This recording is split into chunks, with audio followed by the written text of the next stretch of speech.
英国政府批准中国伫咧伦敦起一间全欧洲规模上大的中国大使馆。英国官方表示讲，已经有采取一系列的行动来加强周边电缆线甲资料的防护。不过，真侪在地居民，还有人权团体，也是继续上街头来抗议。历史久长的前英国皇家储备厂附近，就是伦敦重要金融中心。即马这片土地拍算要互中国来做全欧洲上大间的大使馆。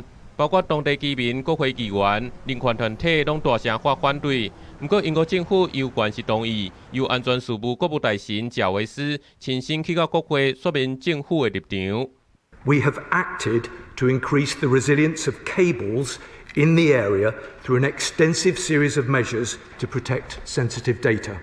这片土地下有英国关键地下电缆甲电信设备，可能造成机密资料泄露。贾维斯说明已经加强防护机制，也强调讲，当今的外交现实需要共同来面对。Whilst there are those who have, and no doubt continue to have concerns about this embassy, it is a fundamental and normal part of international relations that countries agree to establish embassies in each other's capitals. 英国民众抗议用小型维尼提千里镜的图来敲击中国监控，虽然英国政府强调这风险拢有法度控制，不过民众反对声音依然是压袂落来。We are in a dangerous geopolitical moment.